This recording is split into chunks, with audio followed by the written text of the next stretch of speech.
Perfecto, gracias. Hola, buenas tardes para todos y todas. Gracias a la organización por el espacio, tanto a la organización de la conferencia como a la organización del espacio. Mi nombre es Agustín Serrano.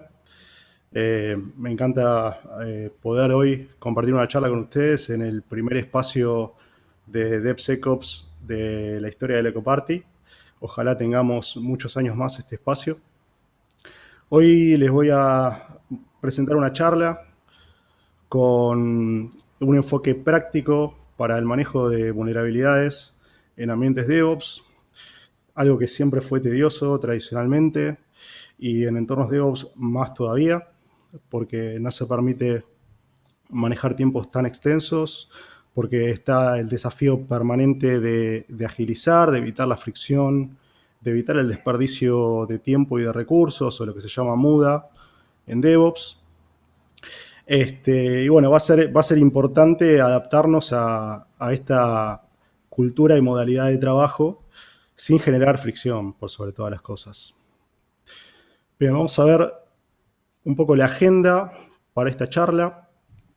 Vamos a empezar haciendo una introducción sobre el ciclo de vida del manejo de vulnerabilidades. Vamos a nombrarlo muy por arriba de las posibles etapas o las 5 etapas más comunes de un ciclo de vida de manejo de vulnerabilidades. Vamos a hablar sobre los desafíos más comunes con los que nos encontramos en este tipo de procesos.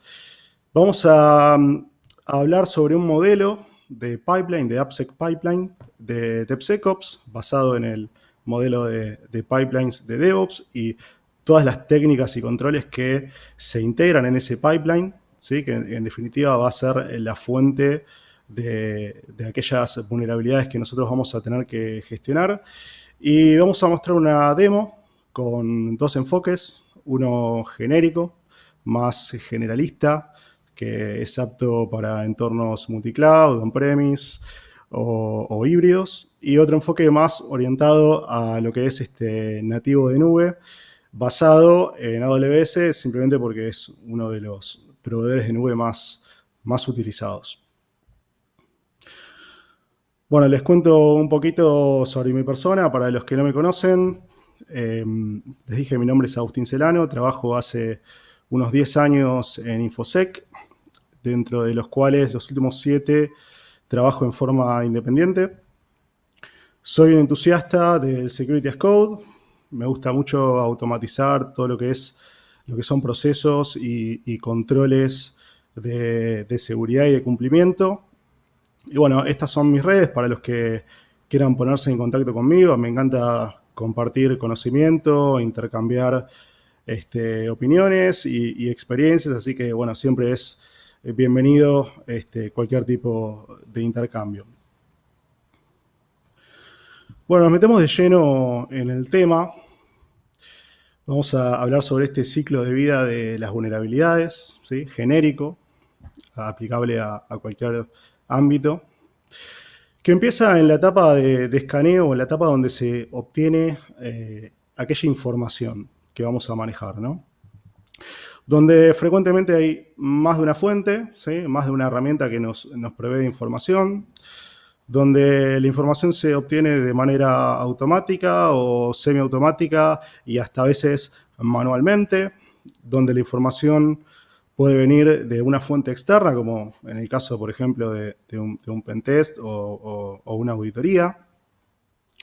Luego tenemos una segunda etapa, la etapa de priorización o ponderación, donde vamos a hacer una revisión sobre aquellos findings o hallazgos, como le vamos a llamar en adelante, y vamos a contrastarlo con la realidad, vamos a ponerlos en contexto, porque una cosa es lo que la herramienta me devuelve y me indica como una vulnerabilidad con cierto nivel de scoring, generalmente basado en CVSS, y otra cosa es la realidad, ¿sí? Ponerlo en contexto con la realidad.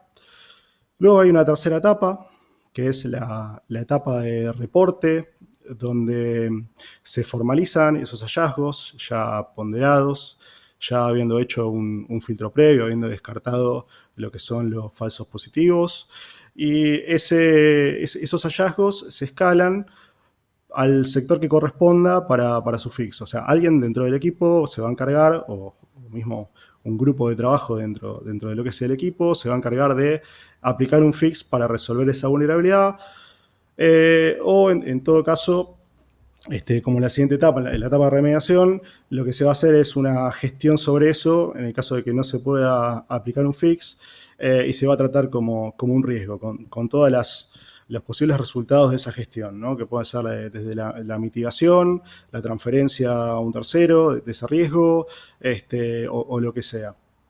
Luego tenemos una quinta etapa, la etapa de validación, donde lo que hacemos es validar ese fix, el fix que se pidió, donde también vamos a formalizar aquellas decisiones que tienen que ver con el manejo del riesgo en caso de que no se haya podido fixear esa vulnerabilidad. Y por supuesto es la etapa donde vamos a aprender y a mejorar para que la próxima vez que apliquemos este ciclo de gestión de vulnerabilidades lo hagamos mejor que la última vez, ¿no? Es básicamente el ciclo de la mejora continua.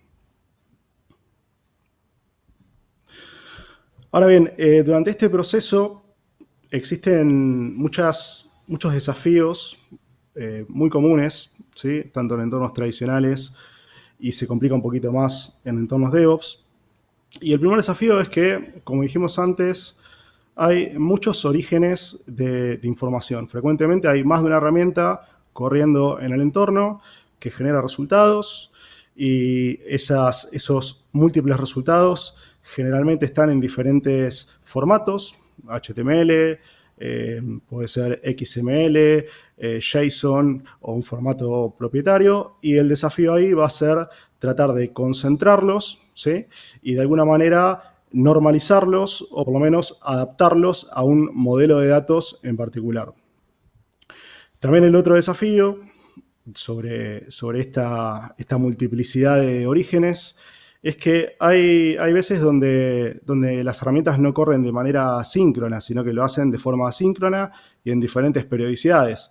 También eso va a ser un desafío a tratar y después vamos a ver en la demo cómo podemos manejarlo con un set de herramientas disponibles. Otro desafío que tenemos durante este proceso es la existencia de los falsos positivos, ¿sí? Los falsos positivos es una situación donde la herramienta me está informando algo que no es, ¿sí? Que si nosotros lo vamos a chequear o lo ponemos en contexto, nos damos cuenta que no tiene ningún sentido, ¿sí? Por diferentes motivos. Puede ser porque es un error de interpretación de la herramienta, puede ser por una omisión de la herramienta, porque no tiene en cuenta el contexto y la existencia de un, por ejemplo, control compensatorio.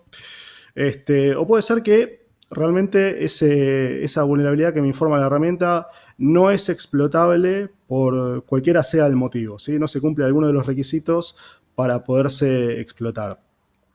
Un ejemplo típico de lo que es un falso positivo, en este caso, es cuando corro una herramienta de control en un entorno local dentro de, por ejemplo, el mismo entorno donde está corriendo el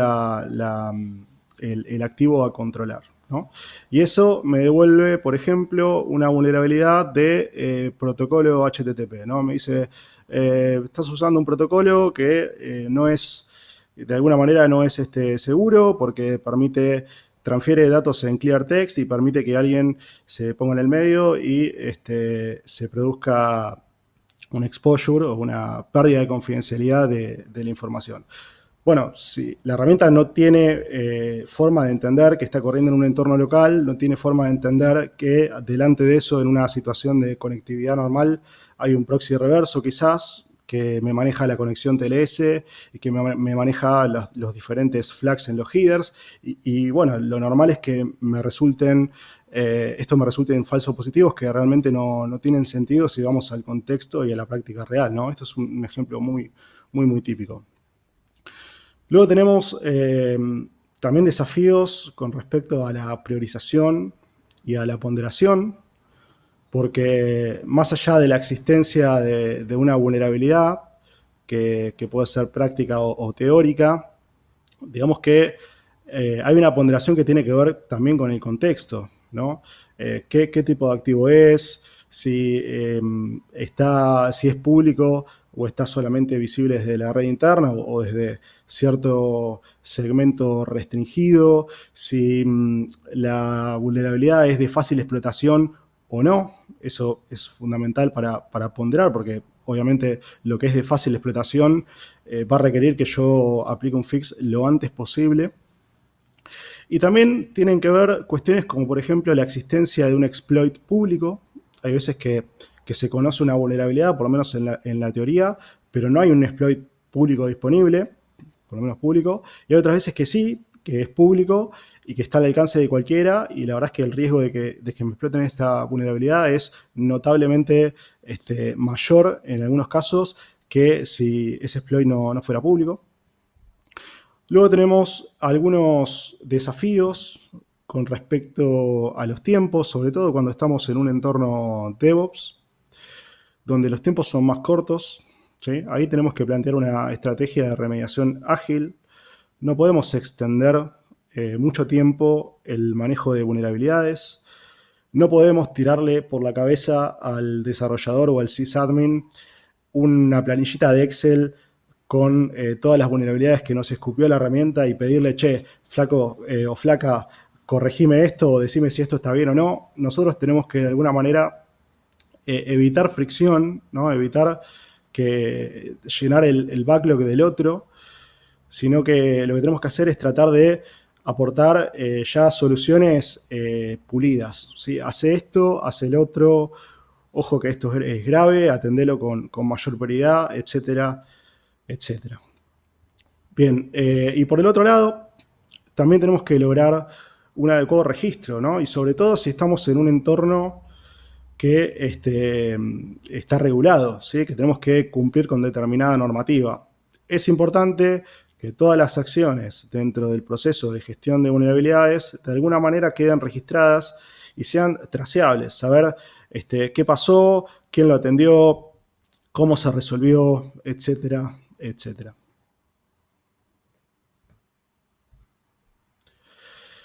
Y bien, esto es DevOps, nos diría Leonidas y nos pegaría una patada en el pecho.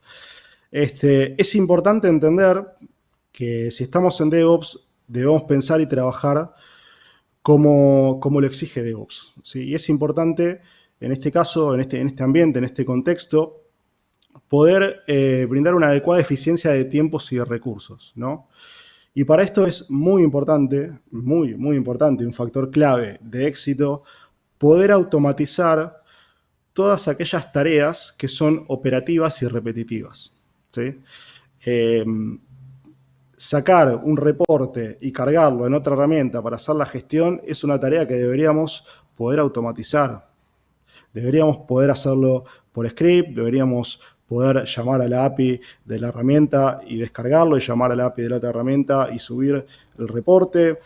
Todo lo que es de operativo que no requiera de inteligencia debería ser automatizado. ¿Sí? Porque si no lo estamos haciendo, estamos perdiendo tiempo y estamos siendo ineficientes en ese sentido. Pero bueno, tampoco podemos decir que todo es automatizable. Hay cosas que no lo son. Y en general son todas aquellas que requieren de tomar una decisión o poner en contexto. Digamos, algo que estemos contando con una tecnología de inteligencia artificial muy avanzada y muy bien alimentada y entrenada, es difícil que la tecnología tome decisiones por nosotros o que entienda por qué o cómo se tiene que poner en contexto esta vulnerabilidad para tomarse en serio o no. Eso es algo que generalmente se hace en forma manual. Pero bueno, no quiere decir, o sea, la eficiencia no quiere decir que todo tenga que ser 100% automatizado. O sea, para que algo esté automatizado hay que tener muy en claro cuáles son los inputs, cuáles son los outputs y qué se hace en el medio, ¿cierto? Bien, acá tenemos un modelo de Application Security Pipeline, un modelo DevSecOps basado en lo que es el modelo de pipeline DevOps, ¿no? El tradicional, ¿no? Con estas 4 etapas. 5, si se quiere incluir también la etapa de definiciones y de diseño, ¿cierto? Tenemos en principio la etapa de construcción, donde ahí se genera el código. Tenemos una etapa de test donde se corre la batería de pruebas, sean test unitarios, funcionales, de sistema, etcétera, etcétera. Tenemos el staging, sería como el ambiente de preproducción, donde también hay pruebas, tanto funcionales como técnicas, y por último, el ambiente productivo, ¿cierto? Todo esto dentro de un ciclo de integración continua y delivery o deploy, si está automatizado, continuo. Ahora bien, dentro de lo que es este pipeline, donde también podemos identificar al menos 2 componentes centrales ahí, el repositorio, que es donde va a estar el código, ¿sí? Que va a ser una herramienta fundamental y cada vez más avanzada. Y por el otro lado, el orquestador, que va a ser la herramienta de automatización, el servidor de automatizaciones, que me va a permitir ejecutar los diferentes pasos dentro de este pipeline, ¿sí? Es como poder armar o llevar adelante los controles o las tareas operativas que requiere cada uno de los pasos dentro de este pipeline. Y hay por lo menos 3 esferas o momentos, podemos decir, identificables dentro de este pipeline. Y el primero es lo que es la precompilación de este producto, de este software, donde tenemos código crudo, donde tenemos controles como Software Composition Analysis o análisis de código estático, Static Application Security Testing, que son 2 técnicas que se aplican sobre código. La primera es para poder analizar y entender si existen dependencias vulnerables, por ejemplo, plugins o librerías de terceros, jQuery, por ejemplo, si estoy usando jQuery. Y la otra, SAST, es una técnica que lo que hace es analizar el código en busca de patrones vulnerables, por ejemplo, variables de entrada sin sanitizar, que me puedan, por decir un ejemplo, abrir paso a un ataque si estamos usando alguna sentencia SQL por detrás, que me abran el paso a un ataque de SQL injection o de command injection o lo que sea, solo por decir un ejemplo. Luego tenemos otra etapa, la etapa de postcompilación, cuando ya el código está compilado o interpretado, en el caso de que sea un lenguaje interpretado. Es decir, que la aplicación ya está corriendo en su runtime, donde también tenemos algunas técnicas específicas, por ejemplo, el análisis dinámico de código, DAST, Dynamic Application Security Testing, que típicamente es representado en las herramientas que muchas veces hemos usado para pentesting o para jugar en nuestro laboratorio, los fusers, los spiders, herramientas como por ejemplo Burp Suite, muy conocida, o WhatsApp, W3AF, etcétera, etcétera. Herramientas que nos permiten de alguna manera interactuar con la aplicación y hacer auditorías o pruebas de seguridad. Por ejemplo, forzar campos de entrada. O por ejemplo, buscar si hay alguna vulnerabilidad relacionada a la navegación de directorios por URL, por ejemplo, por decir un ejemplo. Luego tenemos algunas otras técnicas que son un poquito más modernas, que están concebidas para hacer seguridad desde la aplicación y no por fuera, que son IaaS, análisis de código interactivo, podemos traducirlo, y RAS, como Self Protection para aplicaciones, que es una especie de WAF interno de la aplicación, por así decirlo. Y bueno, saliendo de esta etapa tenemos una esfera un poco más grande y un poco más generalista, si se quiere, donde ahí lo que se va a hacer es, se van a aplicar técnicas y controles que se refieren al ciclo en general y a todo lo que soporta el código, por ejemplo, la infraestructura, sea servidores con su sistema operativo, sea contenedores sea bueno, todo lo que es el ciclo de hardening, la jardinización, el patching, lo que es externo, como las auditorías y los pentests, etcétera, etcétera, ¿no? Todo lo que funciona y le da soporte a este producto de software. Donde, bueno, van a ver técnicas particulares de esta etapa. Por ejemplo, en la demo vamos a usar una herramienta que está en esta esfera, que es de Vulnerability Scanning, ¿sí? Eso sería un ejemplo. Bueno, el desafío final, en definitiva, va a ser poder reunir toda esta información de las diferentes herramientas. Cada una interactúa de una manera sobre este pipeline y de alguna manera poder centralizarlo y gestionarlo de una forma única, de una forma ágil, de una forma que nos permita analizar rápido, escalar rápido y evitar perder tiempo y evitar fricciones. Bien, vamos a ver una demo, ahora una demo local que tengo preparada, donde vamos a ver dos approaches, como les dije antes, o dos enfoques. El primero es un enfoque genérico, que está basado 100% en herramientas freeware, ¿sí? Y el otro es un enfoque cloud native, donde vamos a ver exclusivamente herramientas de AWS que nos sirven para llevar a la práctica este pipeline y todos estos conceptos que acabamos de ver.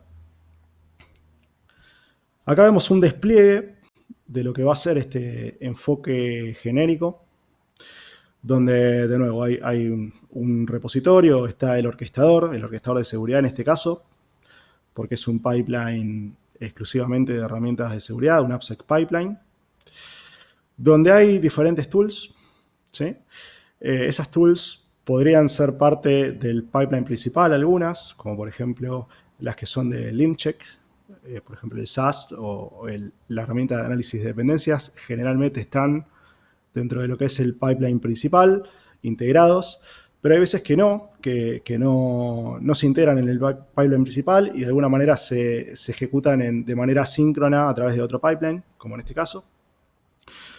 Como le dije antes, volviendo un poquito atrás, el orquestador de seguridad va a ser Jenkins, ¿sí? Una herramienta bastante popular del mercado.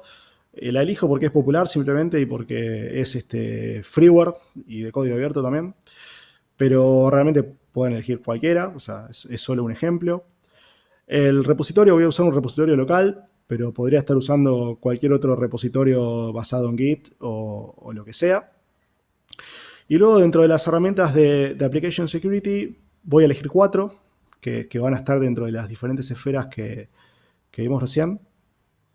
Primero, Dependency Check, que es una herramienta es un proyecto bajo el ala de OWASP, ¿sí? Que sirve para análisis de dependencias, que bueno, me va a permitir a mí entender si estoy usando algún componente de terceros, sea librerías o lo que fuere, del cual se conoce alguna vulnerabilidad.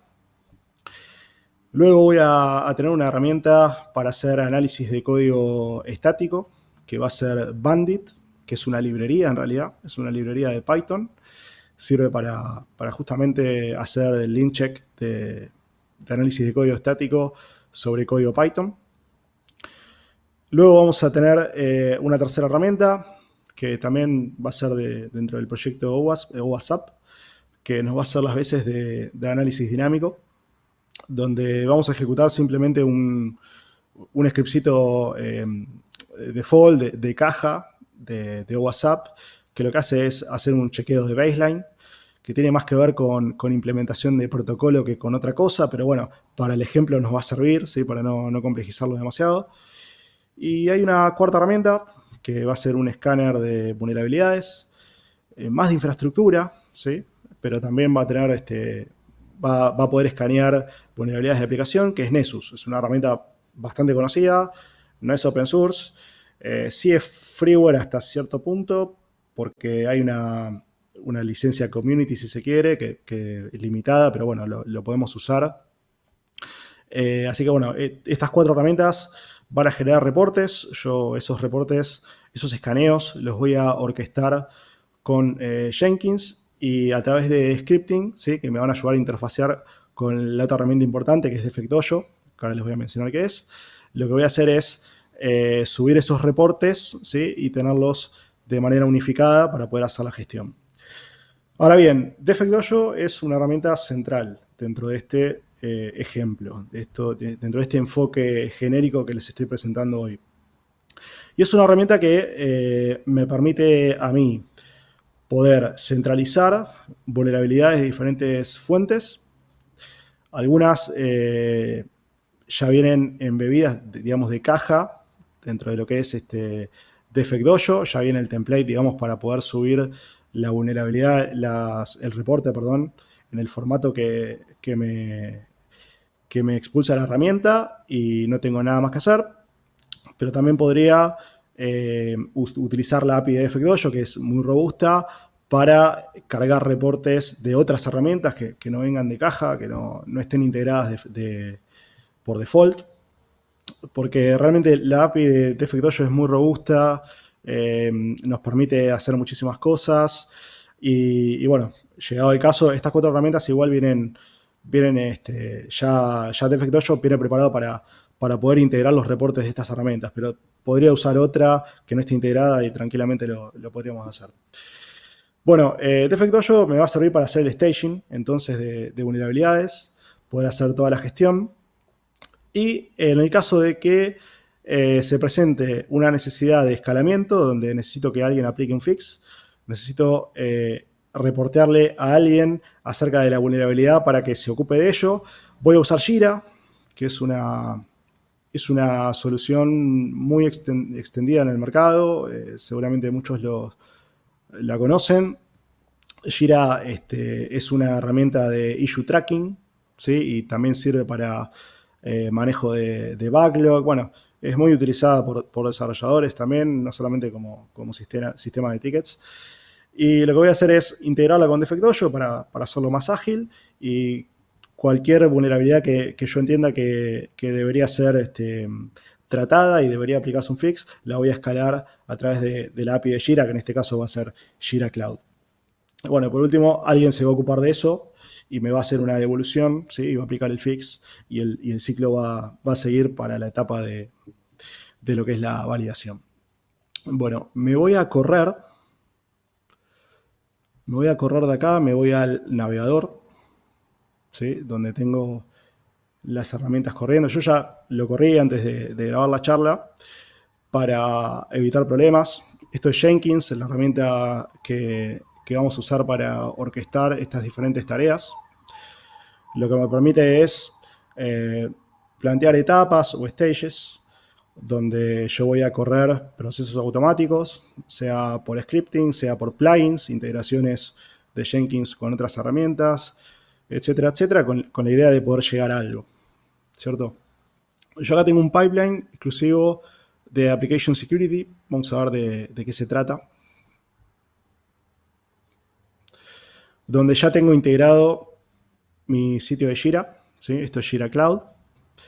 Esto es configuración de Jenkins. No vamos a profundizar en detalles porque es bastante fácil. Y yo definí un pipeline en el formato Groovy DSL, este formato de pipelines de Jenkins, donde defino diferentes etapas. La etapa Generate Info, donde genero la información, y corro diferentes tareas para interactuar con las herramientas de Application Security, ¿no? Vamos a hacer una muestra. Digamos, primero corro Dependency Check, lo hago sobre el repositorio local donde tengo los archivos de Python. Esta es una aplicación que está basada en Python. Bueno, genero el reporte. Luego lo voy a subir en otro paso. Acá con Bandit hago lo mismo, ¿sí?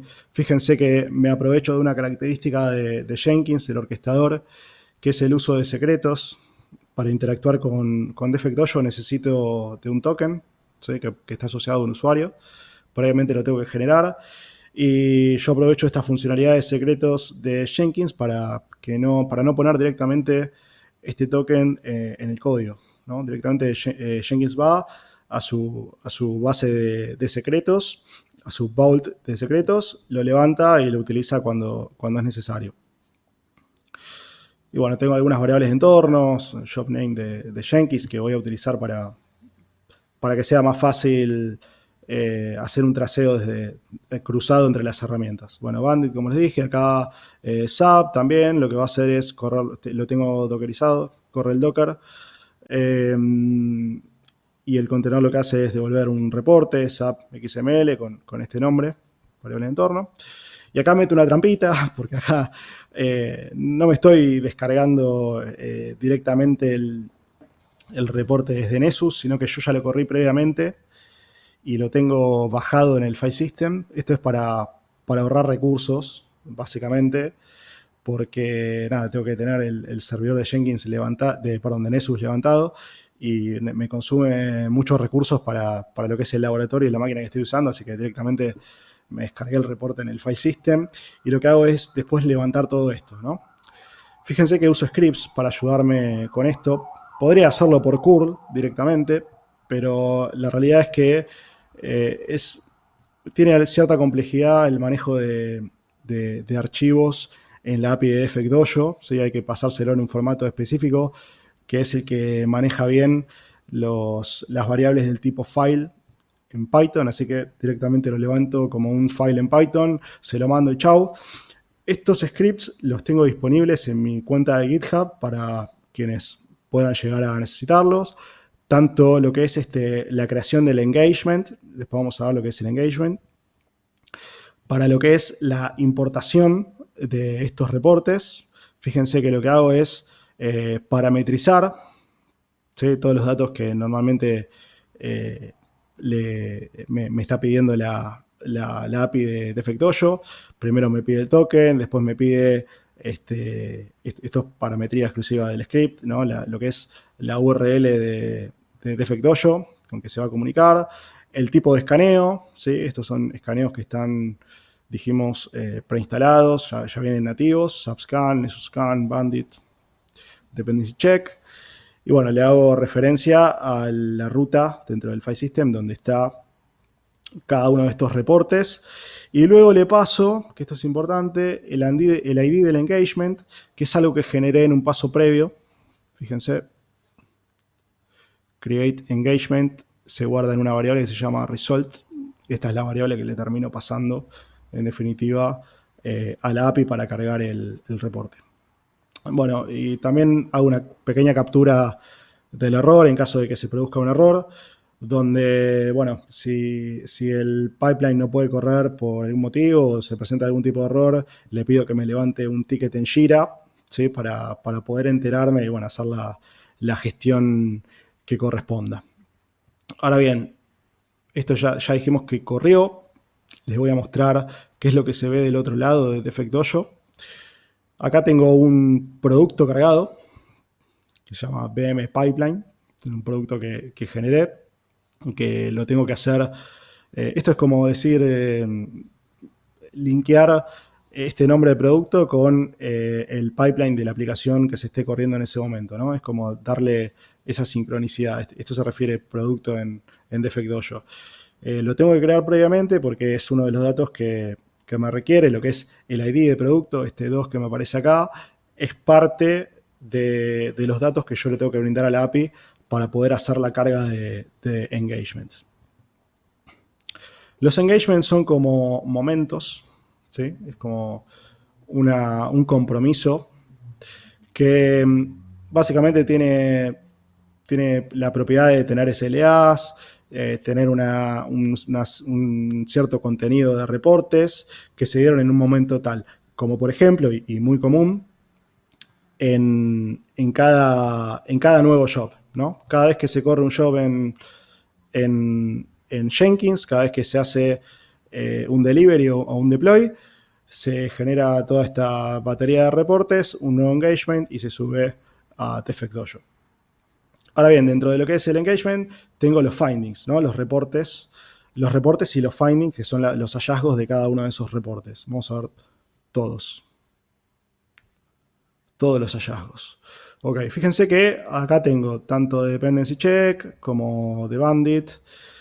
como de SAP y también de Nessus, ¿no? Diferentes tipos de hallazgos, ¿sí? Cada uno con su severidad automática. Esto es lo que tenemos que, de alguna manera, después priorizar. Y es importante también que Dojo nos provea de ciertas herramientas para facilitarnos un poco la tarea, como por ejemplo en casos donde la vulnerabilidad esté directamente ligada con otra, como por ejemplo en este caso, ¿sí? Hay vulnerabilidades que están asociadas en este caso a una versión particular de jQuery, ¿sí? jQuery por debajo de 3.4. Acá tenemos una descripción. Y tenemos otras vulnerabilidades que también me hablan de jQuery y lo mismo, me pide actualización de versión. En este caso es una vulnerabilidad de las versiones de jQuery por debajo de 3.5. Que lo que yo puedo hacer en este caso es directamente decir, bueno, esto en realidad tiene el mismo fix, que es actualizar la versión de jQuery, así que no tiene sentido que las trate de forma independiente, sino que lo voy a tratar como un todo y voy a poder mergearlas, como en este caso. Lo que hago es mergearlas o juntarlas. ¿Está funcionando este botón? Ahí está. Bueno, donde puedo elegir diferentes opciones, agregar tags, etcétera. Vamos a hacerlo directamente así para que sea fácil. Una acción tengo que elegir. Lo que voy a hacer es dejarlas inactivas, por ejemplo. O sí.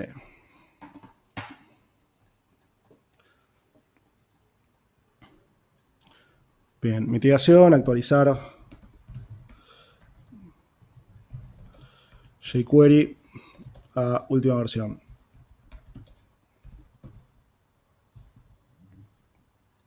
Bien. Impacto. Sin datos, vamos a ponerle. No analizamos específicamente lo que dice cada vulnerabilidad, así que no nos vamos a gastar. Finish, listo. Ahí lo que hice fue mergear esas tres vulnerabilidades que de alguna manera me hablaban de lo mismo, de la necesidad de actualizar jQuery. Ahora bien, otra cosa que nos puede pasar es que nos encontremos con un falso positivo, ¿sí? Como por ejemplo, acá dentro del finding de lo que es el reporte de Nessus, nos dice que el servidor está enviando credenciales en clear text, en texto plano. ¿Por qué? Porque no está usando HTTPS en vez de HTTP. Y bueno, pero en realidad yo si lo pongo en contexto, esto es así porque la comunicación es interna, pero en realidad cuando alguien se consume este servicio lo hace a través del reverse proxy y el reverse proxy se ocupa tanto de armar la conexión SSL sobre HTTPS, como también de integrar el certificado que corresponda y también marcar los flags en los headers que corresponda. Bueno, también puedo en este caso marcar esto y todo lo que tiene que ver con flags.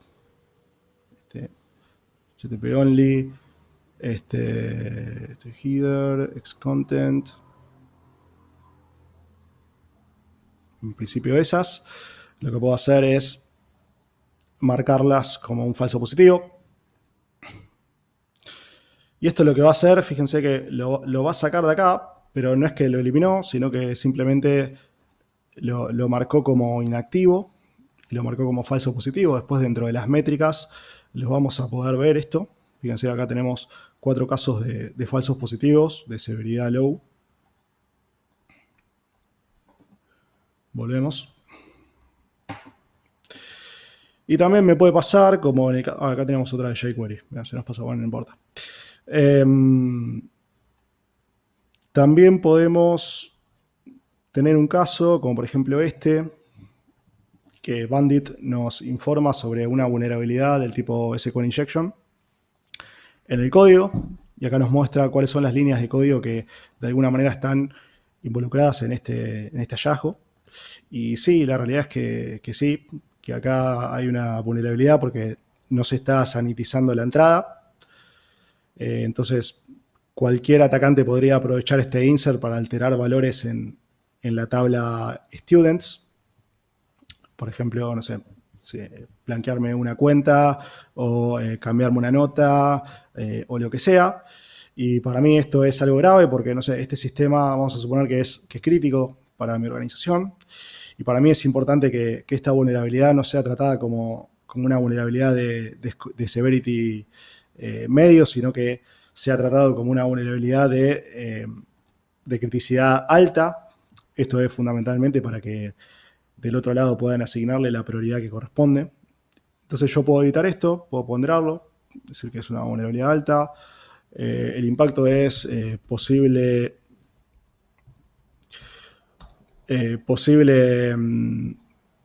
pérdida de integridad de la información, posible disclosure, etcétera, etcétera. Y directamente lo que puedo hacer es escalarlo a Jira, que alguien se ocupe de esto. Acá ya nos apareció, esta es otra que tenía antes.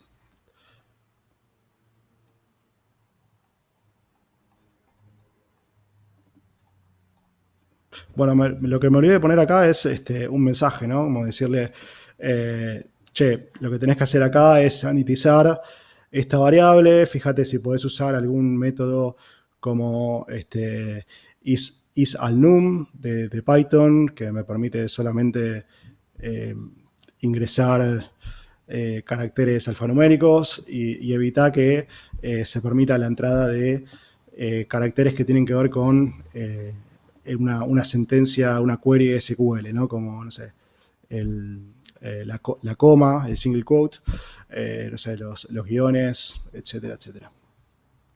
Bien, esto es una parte de lo que se puede hacer con Defect Dojo, que es bastante amplio, ¿sí? Pero bueno, me permite a mí tener una herramienta que no es un SIEM, ¿sí? Que no tiene la complejidad de un SIEM, que no tiene el costo de un SIEM, pero que a mí me permite hacer una gestión de vulnerabilidades ágil en entornos DevOps y evitar fricciones con el equipo, que eso es lo más importante. Lo más importante es evitar fricciones porque si nosotros tenemos fricciones frecuentes con el equipo, de alguna manera a largo plazo nos van a terminar de alguna manera ignorando o vamos a perder credibilidad o directamente nos van a esconder las cosas y eso no está bueno, definitivamente. Bueno, vuelvo a la presentación y voy a pasar a lo que es el enfoque Cloud Native, que está basado en AWS, donde acá reemplazamos lo que es el bucket por AWS Code Commit, que podría ser un S3 tranquilamente. Dentro de lo que es el orquestador usamos AWS Code Pipeline en reemplazo de Jenkins y luego con Lambdas podemos interactuar con diferentes herramientas y, lo más importante, registrar todos esos hallazgos, todos esos reportes en una solución de AWS que se llama Security Hub, que me permite hacer tanto vulnerability tracking como issue tracking, ¿sí? Ahora bien, esto tiene un costo, obviamente, esto es AWS, nada es gratis, pero bueno, me permite de alguna manera tener un approach nativo de nube para hacer gestión de vulnerabilidades, que también puedo integrar con otras herramientas a través de Lambda, herramientas como Defect Dojo o Jira para issue tracking, para darle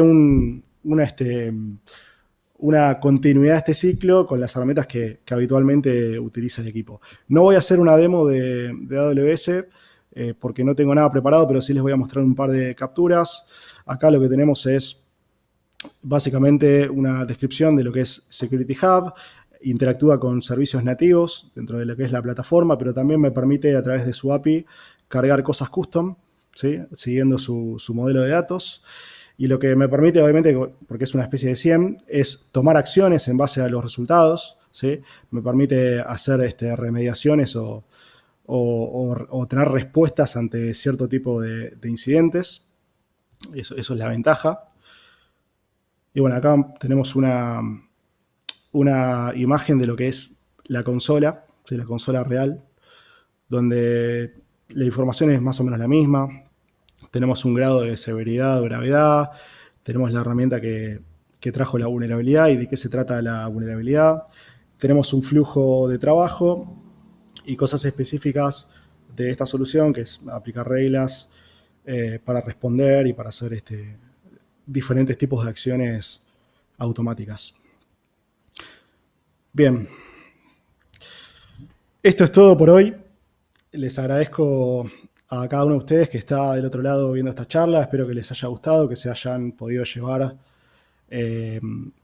herramientas y cositas que puedan aplicar en sus propios entornos. Estoy encantado de ayudarlos. Si necesitan ayuda en algo, me pueden contactar. Ya vieron mis redes. Y bueno, gracias de nuevo a la organización. Gracias a los que están del otro lado haciendo la operatoria. Gracias por ese trabajo fundamental que hacen. Y bueno, nos vemos en la ECO. Voy a estar respondiendo preguntas. Un abrazo.